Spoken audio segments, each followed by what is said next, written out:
what if we take the best of a Fender Telecaster and we make it even better? What would it be like? What would it sound like? And would it even be still a Telecaster? But I am only an amateur luthier. So far, I've only built guitars with pre-made necks and pre-wrought bodies. And you might think, who the hell do you think you are trying to make a better Telecaster than Fender, the creators of the Telecaster themselves, when you can't even make a neck yourself? And you're pretty damn right. But I see that as an opportunity. I won't be able to be a better luthier if I only buy pre-made necks and pre-wrought bodies. It will be challenging, it will be tough, but it will be rewarding.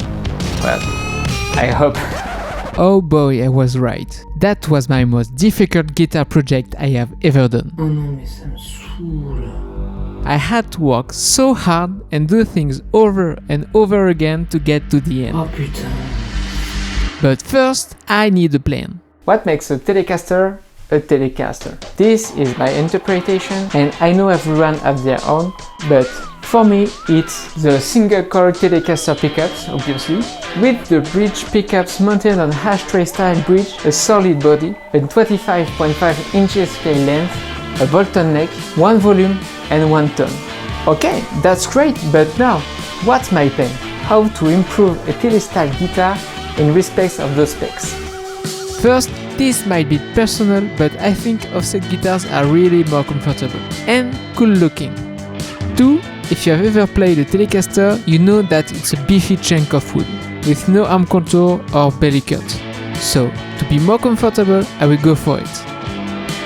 The accessibility of the neck with that big heel for the neck pocket is not great, not very ergonomic stuff. So for this project, I want to try something new, and I want to lower the neck pocket to make the neck really more accessible. So the neck pocket is where the neck pickup is. I don't know if that's a thing, but it might be a cool idea. The Telecaster is known for its sound versatility, and there is a well-known trick to make it even more open. Add a fourth position on the switch to make the two single coils in series to make it sound like a humbucker. And of course, some high-end hardware like Goto tuning, pure tone jack, Graphtec nut, and so on. Okay, so after I made the plane and template, I did a rough cut with my jigsaw. Then I used my router, and after my vacuum caught fire in my last video, I used the new high quality router bit. The first challenge was to make that weird neck pocket. I had to make some calculations as it's different from a normal one and it has a deeper hole to fit the heel of the neck. But we will see this later. And it went great! Okay, so next I made the arm contour and the belly cut with a rasp and a lot of sanding. So for the comfortable part of the plane, check! Wow! Everything went perfect! I'm on fire! What could go wrong? Next, the biggest challenge for me, making the neck. I trained myself before with a dummy neck and it went not great. But now I know, I'm prepared. I really took my time to build the neck and the fretboard. It has so many steps that I was really anxious to screw it and start over. Shaping the neck was the most difficult part for me and I had to be really concentrated and very patient. But it came pretty good, and I even did a little extra and cut a logo with my Dremel for the 12th fret. Not bad, the blank neck wood I bought was too thin to wrap the neck pickup in it. So I had to glue some extra wood to make the heel, and that's why I made a deeper hole in the neck pocket. So for the semi-neck through comfortable accessibility neck thing, check. And that's where problems begins. First, the bridge and the neck alignment. I totally misaligned the neck with the bridge. Don't ask me how, I don't know what I missed, and I don't know if I was not concentrated, but it's bad. So I had to use some toothpicks and wood filler to save the body and re-drill my string through. At the end, the body will be painted, so it won't be visible, but I'm not proud. 2. Fretting wasn't great either. As I don't have a Frank-Tank nipper, I tried to cut the little end of the frets with my classic cutting pliers, but the result wasn't extraordinary. And installing the frets with a cheap hammer was also difficult, but I guess it's the man, not the tool. But at the end, the guitar is pretty okay. Not great, but okay. It's time to move on to the next stage, painting.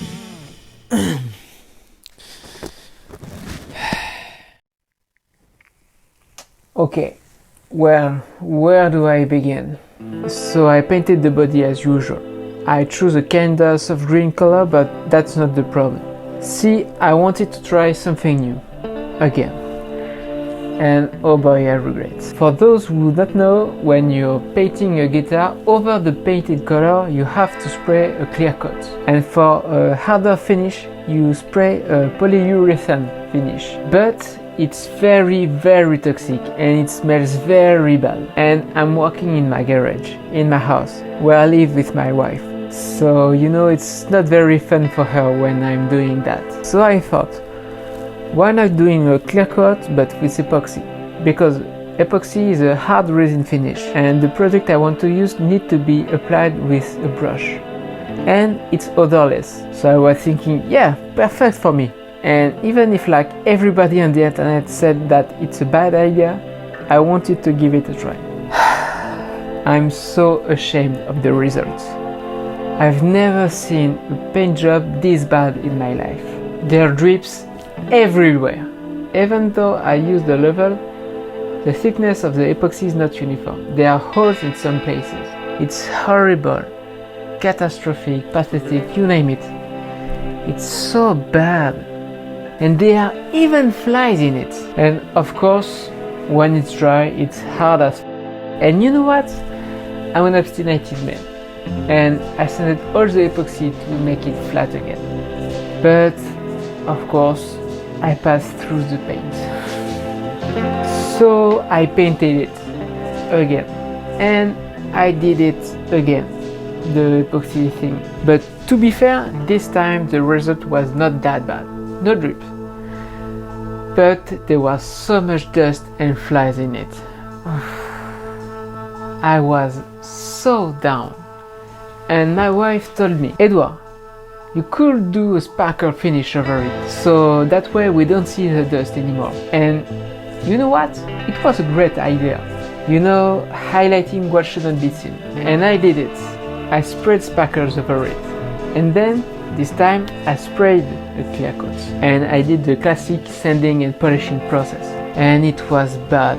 Like really bad. The new clear coat I sprayed was mixing with the previous epoxy finish and even the first layer of epoxy. So on the guitar we can see the new clear coat, the previous epoxy clear coat and even the first clear coat of epoxy. How can I claim to be better than Fender when I make a result like this?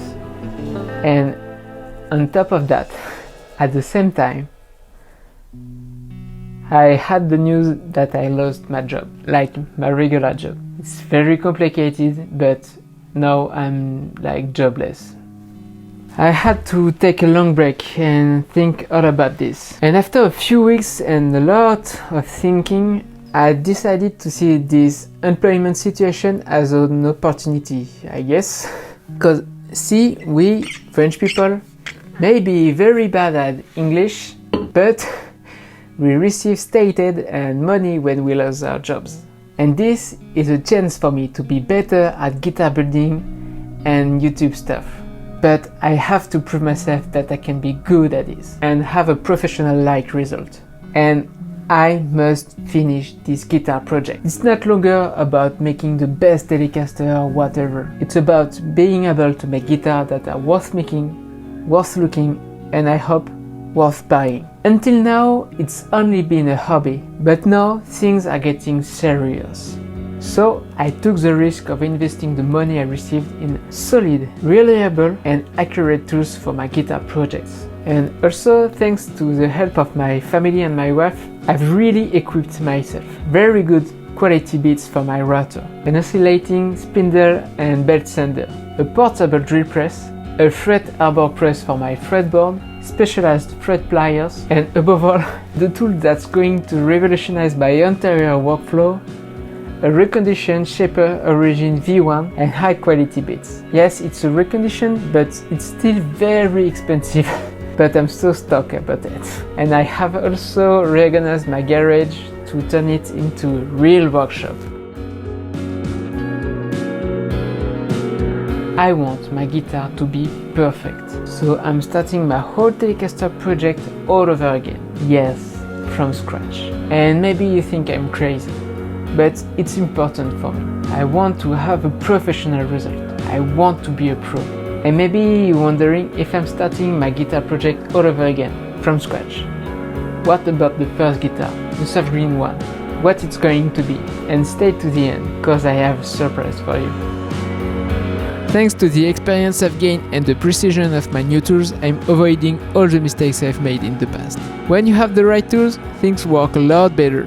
And as we say in French, les bons outils font les bons ouvriers, which means that to be a good worker, you need good tools. And well, it's true. I spent a lot of time on my computer, creating very precise files of the guitar for my shaper origin. Some of you might think that using a semi-automatic digital machine is not longer real work anymore, but that's wrong. It's still a lot of work.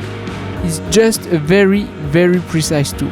The origin combined with my classic router and some high quality router bits is incredible. The body came out flawless. The neck and the neck pocket are a perfect fit. Where I was limited before, for example with the fretboard, now thanks to a very thin 0.5mm router bit, I can create my own fretboard with blind fret slots. Combining hand tools and power tools is very enjoyable.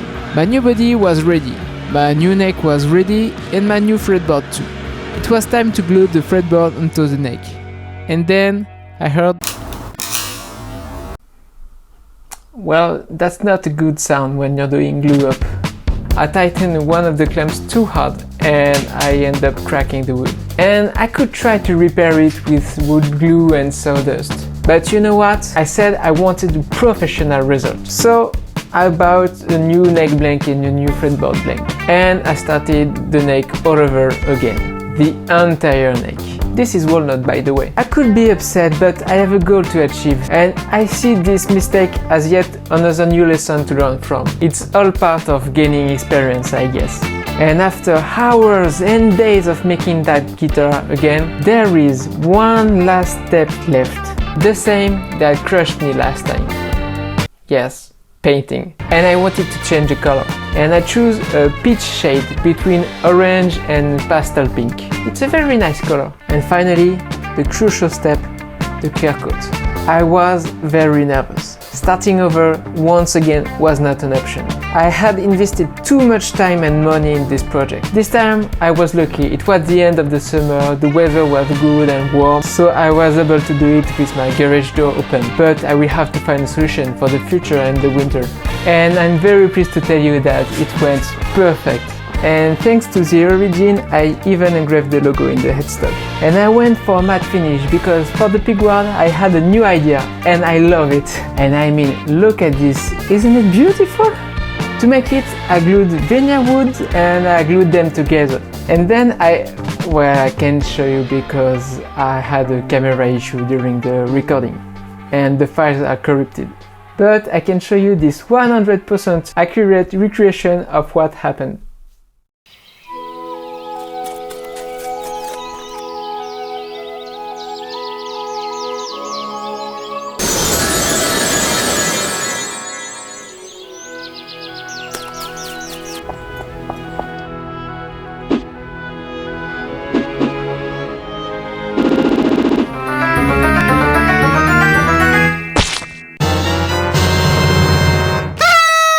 Well, okay, it's maybe not exactly like that. Then I created a template from a MDF board, brought my pigward, sanded it, and applied a glossy finish on it.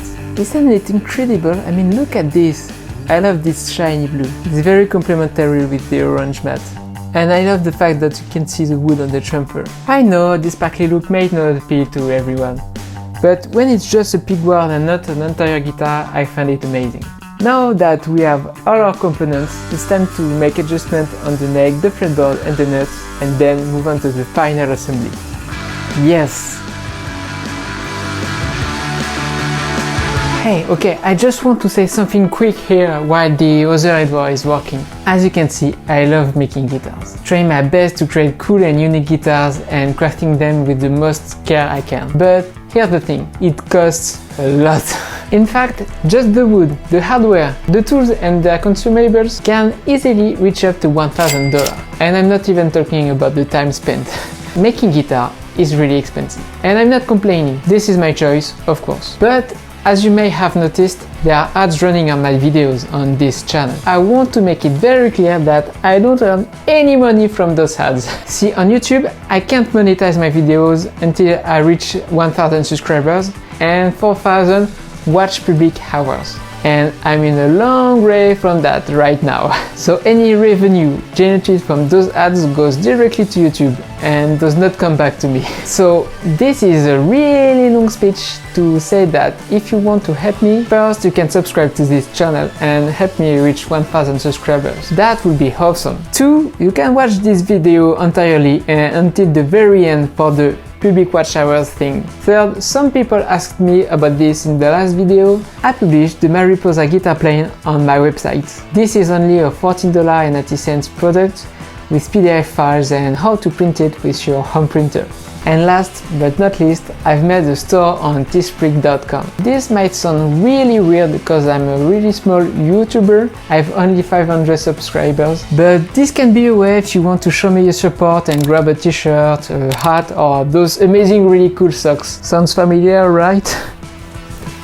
Looks great. To be completely transparent, Teespring makes those clothes on demand, and I grab a few bucks. For example, this $25 t-shirt, I get back $9. And yes, it works for the US and Europe. And here is where the cool parts comes in. I don't want this green guitar to just sit around and gather dust in a closet, serving no purpose. Well, yeah, okay, the paint job is not great, but it will work well. And there is too little wood on this planet to allow for waste. So I give you a chance to win this guitar.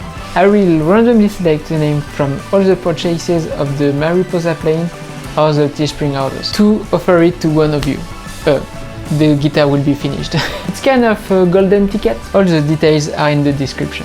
And if you're more interested in the new peach and blue sparkle version, it's for sale on Riven. The link is in description. And it's done! Yes, finally! Wow, look at this amazing guitar. So for the hardware, got a looking tuner, Graphtec nut, Reverend string tree for that G string, pure tone jack, Iron drop capacitor for the tonality, treble beat for the volume, American made 4-position switch, and last but not least, those amazing handmade single coil pickups for Telecaster from a tap guitar workshop in Normandy, with a dedicated ground wire for the neck cover to do a 4-way tele setup with a true humbucker in the series position. I had a little issue. I hadn't made a deep enough hole in the body for the Telecaster switch, so I had to rod it out again at that spot. But since the guitar is already painted, I was really afraid to scratch the finish, so I stuck a small protective microfiber cloth on the writer base. It did the job. However, you see this here? I had to clamp the body to my workbench to prevent it from moving. It left a little mark on the edge. It's not a big deal, it's quite small, but well, I'm really angry against myself because it was like the final step. I also had a small issue with the headstock. The washer for the low E tuner sits a bit into the curve. Nothing serious, it works, but it's something to pay attention to in the future. And last, the saddles on the bridge are a little too far back for my taste, and they are a bit too much up. I think next time I will move the bridge back slightly. At the end, I'm really happy how it turned out. I love the contrast between the shiny, sparkly pegboard and the matte painting finish on the body. I found the guitar absolutely beautiful, and I hope I'm not the only one.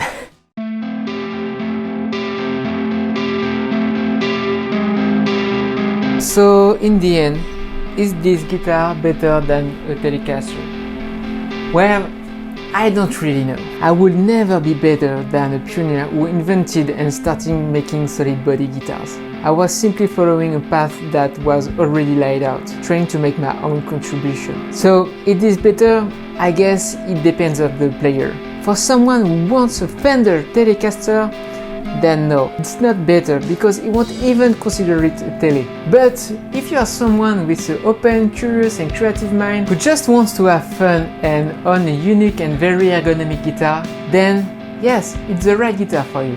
But for me, it's not longer just a tele style guitar. I've traveled the past filled with successes and failures, many failures. This is my first real complete guitar I've built. I still have a lot of room for learning and improvement, of course, and even if I had to remake this model, I will do it better. But for now, I'm really proud of it. This project started with the first body in April and ended in October. So it took me 7 months to get to the end. But I've built 2 bodies and 3 guitar snakes. I've learned a lot about guitar building, of course, but above all, about myself. Don't forget to subscribe to reach 1000 subscribers. Don't forget that you can win a guitar. Thanks a lot for watching and see you soon.